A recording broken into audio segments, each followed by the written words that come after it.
नमस्कार, मी निवेदिका पल्लवी। सर्वप्रथम TV Maharashtra news channel मध्ये आपल्या सर्वांचं मनपूर्वक आणि सहर्ष असं स्वागत। कृषी उत्पन्न बाजार समितीच्या निवडणुकीमध्ये निवडणूक सुरू व्हायच्या आधी मी राजशेखर शिवदारे साहेब, सुरेश हसापुरे, श्रीशैल नरोळे, भीमाशंकर जमादार अशी सगळी मंडळी एकत्रित बसलो होतो आणि आपण सगळेजण मिळून दक्षिण सोलापूर तालुक्यातील सगळे मिळून एकत्र राहूया या निवडणुकीमध्ये आणि आपल्याला एकत्रितपणानेच निवडणूक लढवायची आहे यासाठी आमचा निर्णय झाला। आणि आपण एकत्र झाल्यानंतर पुढची भूमिका काय असावी असं जेव्हा विषय आला त्यावेळेला आम्ही सचिन कल्याण शेट्टी आणि सुभाष देशमुख यांच्याशी बोलावं, विजयकुमार देशमुख साहेबांशी बोलावं, कारण त्यांचाही अनुभव दांडगा आहे, त्यांचाही संपर्क आहे आणि त्याचबरोबर सरकारमधले ते आहेत, त्यामुळे त्यांचाही उपयोग मार्केट कमिटीच्या हितासाठी म्हणून आपल्याला करून घ्यायचा आहे, त्यासाठी त्यांच्याशी बोलावं असं ठरलं। आणि त्या पद्धतीनं आम्ही विजयकुमार देशमुख साहेबांशी बोललो आणि सचिन कल्याण शेट्टी साहेबाकडे जेव्हा बोलायची वेळ आली त्यावेळेला आम्ही राजशेखर शिवदारे आणि सुरेश हसापुरे नरोळे यांना सगळे मिळूनच ठरवलं, त्यांच्याशी चर्चा करण्याचा निर्णय झाला।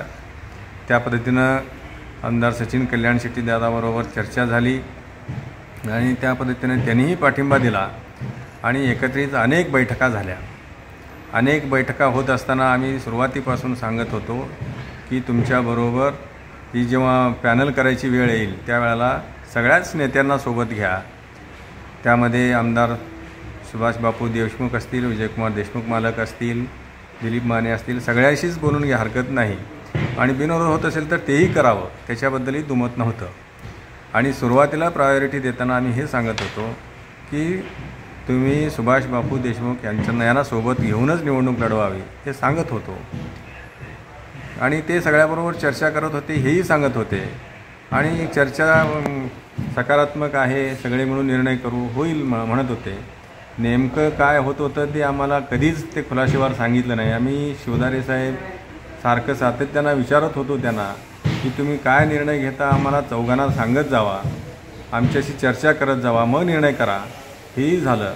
दिलीप मानेशी बोलणं चालू आहे म्हणले, सुभाष बापूशी बोलणं चालू आहे म्हणले, पण जे बोलणं होत होतं ते कधीच त्यांनी उघड केलं नाही आणि आम्ही विश्वासाने गेलो सचिन कल्याण शेट्टीकडे खरं तर। आणि विश्वासाने गेल्यानंतर आम्हाला त्यांनी विश्वासात घेऊन ही सगळी निवडणूक हाताळायला पाहिजे होती। आम्ही त्यांच्यावर विश्वास ठेवला, हे कदाचित आमचं चुकलं असं आता वाटायला लागलं आणि म्हणून विड्रॉलच्या आदल्या दिवशीपर्यंत म्हणजे 15 तारखेला रात्रीपर्यंत आम्ही मिळूनच होतो। रात्री मिळून जेवण केलो आम्ही, मी, दिलीप माने, सचिन कल्याण शेट्टी दादा सगळे मिळूनच जेवण केलो। तोपर्यंत काहीच त्यांनी सांगायला तयार नव्हते किंवा सांगत नव्हते। आम्ही त्यांच्यावर एकदा विश्वास ठेवला आहे म्हटल्यानंतर काय फारसं विचारलं नाही आणि दुर्दैवानं 16 तारखेला राजशेखर शिवदारे साहेबांचे सासरे वारले, ते सांगलीला गेले, मी नरोळे इथं होतो, जमादार होतो आणि हे सगळे मिळून आम्ही जेव्हा डाक बंगल्यात बसलो होतो त्यावेळेला पॅनलची चर्चा आमच्या समोर व्हावी अशी आमची अपेक्षा होती, पण ती पॅनलची चर्चा आमच्या समोर करत नव्हते, आम्हाला विश्वासात घेत नाही असं जेव्हा वाटू लागलं आम्ही त्यावेळेला खात्री झाली त्यावेळेला आम्ही त्या पॅनलमधून बाहेर पडलो आणि मी स्वतःहून विड्रॉल करण्याचा निर्णय घेतला आणि त्या पद्धतीने विड्रॉल केलो।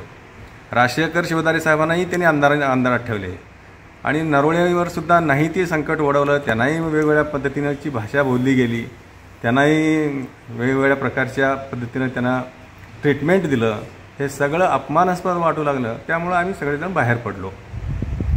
खरं तर शिवदारे साहेबाचं माझं जेव्हा 16 तारखेला सकाळी 6 वाजता बोलणं झालं त्यावेळेला त्यांची मानसिकतासुद्धा विड्रॉल करण्याचीच होती आणि त्यांनी विड्रॉल देऊन सांगलीला गेले होते आणि त्यांचं विड्रॉल करू दिले नाहीत आणि त्यांना पॅनलमध्ये घेतले, पण त्या पॅनलमध्ये घेतलं तरी त्यांचा अपमान केलेला आहे, हे अपमान शिवदारे साहेब विसरू शकत नाही आणि त्यांनी विसरणार नाहीत।